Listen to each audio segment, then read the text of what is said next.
আমার আপনার ঘরের ছেলে না, আমার ভাই, চাচা, মামা, খালা, আপনাদের চিকিৎসার ডিপার্টমেন্টের প্রধান, পরিবার পরিকল্পনার প্রধান, কৃষি ডিপার্টমেন্টের প্রধান, এটার বস। চোরেরা বসে আলোচনা করতেছে যে এই চুরিটা একটু বেশি হয়ে গেছে। সাদা মানুষ আসছে, বুঝেন না? সাদা মানুষের অনেক দাম বাংলাদেশে, দেখছেন না? আমাদের ডিসিএসপির কিন্তু কোনো নির্বাচিত বস নাই।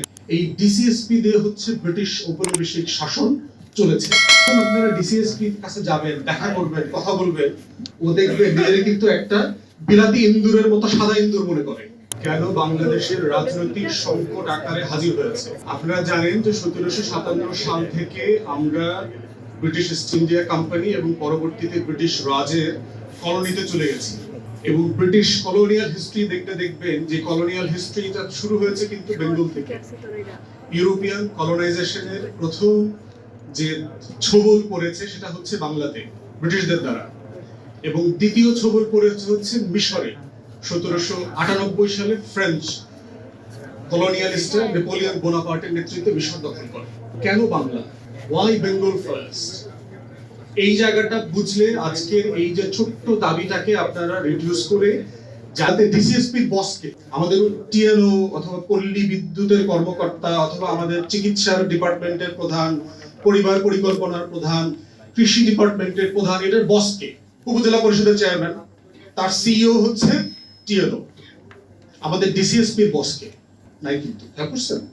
এই ডিসিএসপি দিয়ে হচ্ছে ব্রিটিশ ঔপনিবেশিক শাসন চলেছে।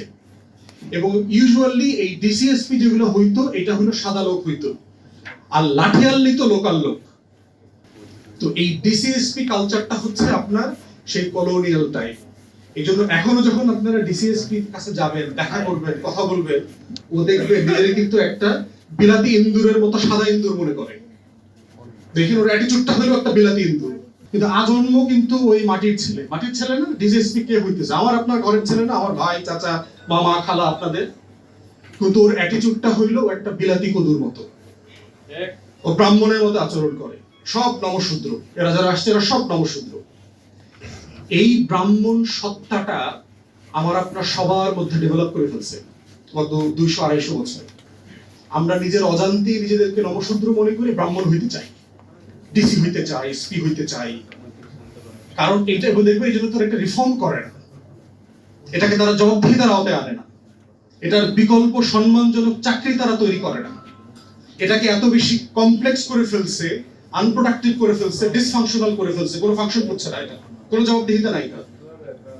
তো সেই জায়গাতে আজকের মৌলিক সংকটটা হচ্ছে তরুণদের বেকারত্ব। 35-এর আন্দোলন কেন করতে হচ্ছে? যে দেশে যদি ইউরোপে কি 35-এর আন্দোলন হয়, কারণ ওখানে 21-22-এর পরে থেকেও বেকার থাকে না। তাহলে আমার দেশের তরুণ তরুণীরা 21-22-এর পরে কেন বেকার থাকবে? তো এই বাস্তবতার ভিতর থেকে আমাদের এই অ্যাডমিনিস্ট্রেশনের টোটাল আমূল পরিবর্তন করা দরকার। আমি মনেই করি না যে বয়স বলতে কোনো জিনিস কোথাও থাকার সুযোগ আছে। সবকিছু হইতে হবে যোগ্যতার ভিত্তিতে। আপনার যোগ্যতা আছে, এই যে দেখেন আমলারা করাপ্ট হয় কেন? কারণ সে জানে আমি যত বড় চোর হই 25 বছর আগে আমাকে ছাড়বে না, আমার চাকরি যাবে না। আপনি যখন জানবেন কোন পুলিশের কনস্টেবল জানে তার চাকরি যাবে না, তার সর্বোচ্চ ক্লোজ করে নিয়ে আসে, দেখছেন না? মানে তাকে দূর থেকে ক্লোজ আরো কাছে নিয়ে আসে চুরি করার জন্য। তারা দেখবেন যে ক্লোজ করে ওই ইয়ে থেকে, কচুকের থেকে হেডকোয়ার্টারে নিয়ে আসে। তাহলে ও যখন জানে ওর চাকরি যাবে না, ও চুরি করবে না কেন? আমি আপনাদেরকে, আয়োজকদেরকে ধন্যবাদ জানাচ্ছি, আপনারা এই আন্দোলনটা করছেন। এই আন্দোলনের সাথে আমি একাত্মতা প্রকাশ করছি আবারও।